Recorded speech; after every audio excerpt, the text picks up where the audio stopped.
Attack on Ukrainian hospital draws outrage as talks stall. A Russian airstrike on a Mariupol maternity hospital that killed 3 people drew outrage, with Ukrainian and Western officials branding it a war crime. 329. Mariupol, Ukraine.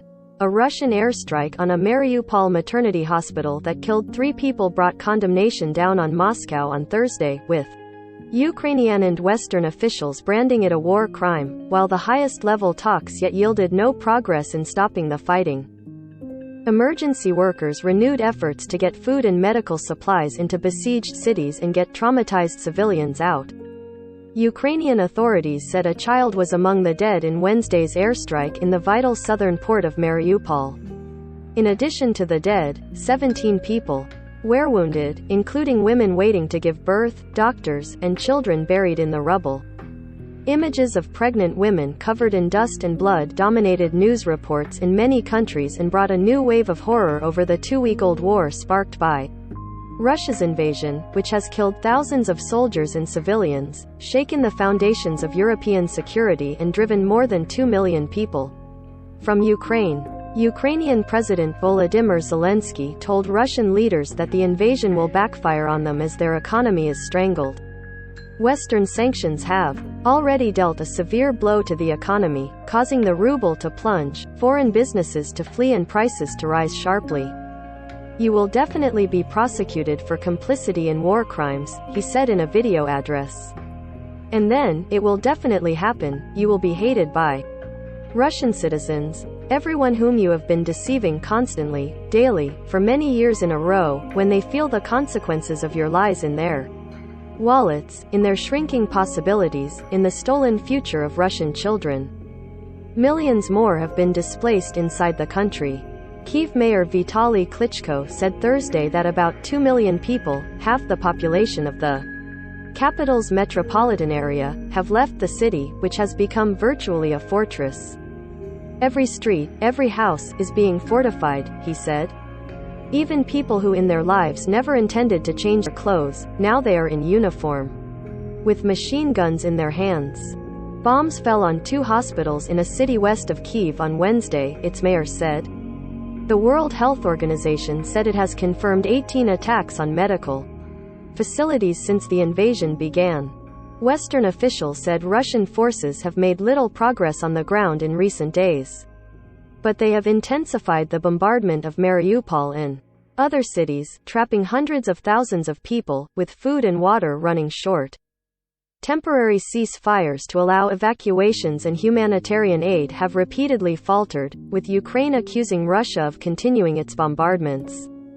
But Zelensky said 35,000 people managed to get out on Wednesday from several besieged towns, and more efforts were underway on Thursday in eastern and southern Ukraine, including Mariupol, as well as in the Kyiv suburbs. The Mariupol City Council posted a video showing buses driving down a highway. It said a convoy bringing food and medicine was on the way despite several days of thwarted efforts to reach the city. "Everyone is working to get help to the people of Mariupol. And it will come," said Mayor Vadim Boychenko. Images from the city, where hundreds have died and workers hurried to bury bodies in a mass grave, have drawn condemnation from around the world. Residents have resorted to breaking into stores for food and melting snow for water. The city has been without heat for days as nighttime temperatures fall below freezing and daytime ones hover just above it. "The only thing I want is for this to be finished," Volodymyr Bykovsky said as he stood by a freshly dug trench where bodies were being buried. "I don't know who's guilty, who's right, who started this. Damn them all, those people who started this." When the series of blasts hit the children's and maternity hospital in Mariupol, the ground shook more than a mile away. Explosions blew out windows and ripped away much of the front of one building. Police and soldiers rushed to the scene to evacuate victims, carrying a bleeding woman with a swollen belly on a stretcher past burning and mangled cars. Another woman wailed as she clutched her child. Regional Ukrainian police official Volodymyr Nikolin, standing in the ruins, called the attack a war crime without any justification. Britain's armed forces minister, James Heapy, said that whether the hospital was hit by indiscriminate fire or deliberately targeted, it is a war crime. U.S. Vice President Kamala Harris, on a visit to Ukraine's neighbor Poland, backed calls for an international war crimes investigation into the invasion, saying, "The eyes of the world are on this war and what Russia has done in terms of this aggression and these atrocities." Russian Foreign Minister Sergei Lavrov dismissed concerns about civilian casualties as pathetic shrieks from Russia's enemies.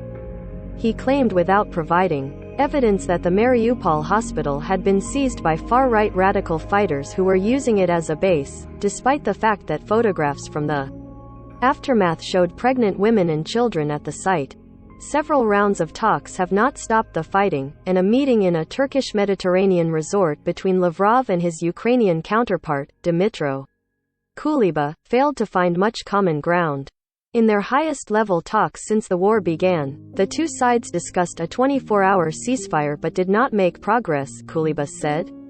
He said Russia was still seeking surrender from Ukraine. "This is not what they are going to get," he said, adding that he was willing to continue the dialogue. Lavrov said Russia was ready for more negotiations but showed no sign of softening Moscow's demands. Russia has alleged that Western-looking, U.S.-backed Ukraine poses a threat to its security. Western officials suspect Russian President Vladimir Putin wants to install a government friendly to Moscow in Kyiv as part of an effort to draw the former Soviet state back into its orbit. Russia's military is struggling, facing heavier losses and stronger Ukrainian resistance than it apparently anticipated. But Putin's forces have used airpower to pummel key cities, often shelling populated areas. In Kharkiv, Ukraine's second-largest city, 91-year-old Alevtina Chernina sat wrapped in a blanket, an electric heater at her feet, as cold air blew in through a damaged window. She survived the brutal World War II siege of Leningrad, now St. Petersburg, and is now under siege again, her health too fragile for her to be. Her daughter-in-law Natalia said she was angry that Chernina began her life in Leningrad under the siege as a girl who was starving, who lived in cold and hunger, and she's ending her life in similar circumstances. "There were fascists there and there are fascists here who came and bombed our buildings and windows," she said. Associated Press journalists Uraz Karmanow in Lviv, Ukraine, and Felipe Dana and Andrew Drake in Kyiv, Ukraine, contributed along with other reporters around the world. Follow the app's coverage of the Ukraine crisis at https://apnews.com/hub/Russia-Ukraine.